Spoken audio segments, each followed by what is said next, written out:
Эфирде көршінің қызы, жайғасып отырыңыз, бірге шай ішейік.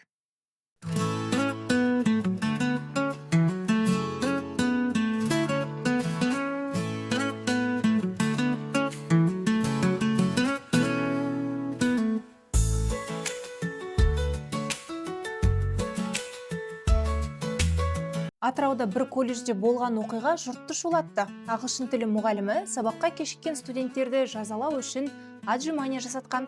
Соның салдарынан ол қызметтік тексеріс келінді.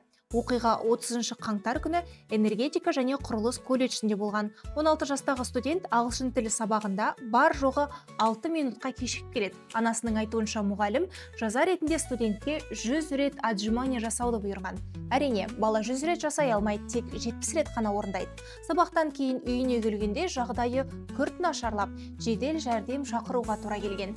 Дәрігерлер оның қан қысымын жоғары деп бағалап, ауруханаға жатқызған. Тіпті жүрек пен қан қысымын бақылау үшін арнайы құрылғылар да орнатылған. Осыдан кейін студенттің анасы полицияға арыз жазып, мұғалімді жауапқа тартуды талап еткен. Сонымен қатар облыстық білім басқармасына да шағым жолдаған. Студент мұндай тәрбиелеу ісі тек оған емес, басқа студенттерге де қолданылғанын айтқан. Әсіресе ағылшын тілі сабақтарында кешіккендерге отжимание жасату әдетке айналған көрінеді.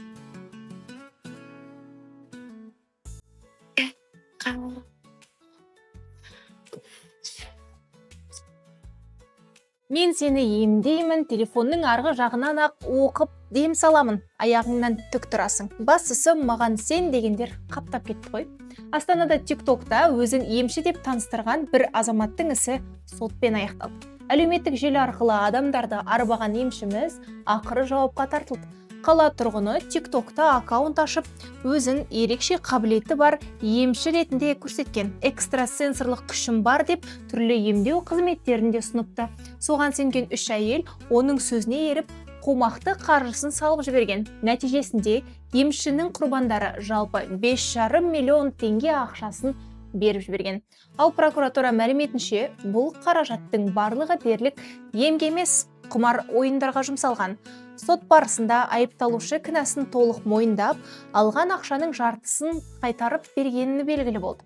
Соған қарамастан оның әрекеті толық дәлелденіп, сот үкімі шықты.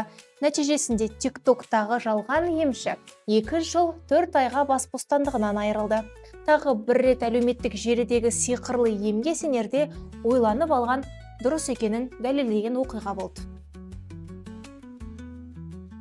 Келінжандағы Айсара бар ғой, Дариға Бадақова. 16 жыл отасып ажырасқанын жария еткен актер Дархан Мұсаев біраз уақыт үнсіздіктен соң қуанышты жаңалығын жария етті. Енді міне, актер желідегі парақшасында жаңа видео жариялап, өзінің кино туындысын жарыққа шығаратынын хабарлады. Видео барысында ол бірнеше уақытын бекер өткізбегенін айтады. Қазақстанның түкпір-түкпірін аралап, серіктес іздегенін, идея жинағанын, сонымен қатар дәл осы нарықты зерттегенін жеткізді. Соның нәтижесінде ойындағы жобасына сай адамдарды тапқанын да жасырмады. Дарханның сөзінше, кино жұмыстары ресми түрде басталып кеткен. Алдағы уақытта фильмге қатысатын актерлер туралы, әсіресе басты рөлді сомдайтын актер жөнінде өте қызық мәлімдеме жасайтынын айтты. Актердің жеке өмірі туралы берілген сұхбаттың да дәл осы киноға бағытталған жарнама жолы екенін айтып, бірі сынаса, екіншісі оны қолдауда. Халықтың сүйікті әншісі Сәкен Майғазиев жақында ата атанады. Өнер иесі әлеуметтік желідегі парақшасында келіні Әдияның аяғы ауыр екенін айтып, болашақ немересінің жынысы қыз екенін жариялады. Көптен сүйінші сұраған өнер иесі Гендер Патидің бейнесін Инста парақшасына жүктеген. Бұл қуанышты жаңалықты келіні Әдия да растады.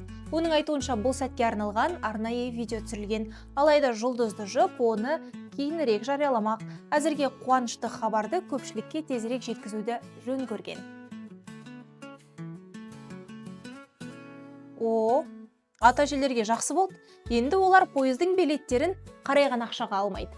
Жолаушылар тасымалы акционерлік қоғамы 60 жастан асқан жолаушыларға 25% жеңілдік берді. Мысалы, Алматыда оқитын немереге бару үшін пойыздың билеті 6000 теңге болса, билетті 4500 теңгеге алуға болады. 1500 теңге қалтада қалады. Бірақ ол үшін 3000 теңгеге құрмет деген дисконттық картаны рәсімдеу керек. Бір жылға 3000 теңгеге карта алған ата-әжелер купе, плацкарт және отыратын вагондарға билетті жеңілдікпен ала алады. Спортшы Шавкат Рахмонов көпті алаңдатып қойды. Оның балдақпен жүрген видеосы әлеуметтік желіде тараған. Шавкат аяғына ота жасатқан. Бұл жайлы ол желідегі парақшасында өзі айтып, әзірге октагонға шықпайтынын мәлімдеді. Спортшының айтуынша, жауынгердің жолы оңай болмайды. Керісінше, өмір түрлі сынақтармен тексеретінін, бірақ денсаулық бәрінен маңызды екенін де атап өтті. Жарақатына байланысты тағы бір операция жасатқан Шавкатқа толықтай қалпына келу үшін уақыт қажет. Дегенмен спортшы UFC белбеуін Қазақстанға әкелуді көздеп отыр. Көршінің қызын жоғалтып алмас үшін арнаға тіркеліп алыңыз. Келесі кездескенше.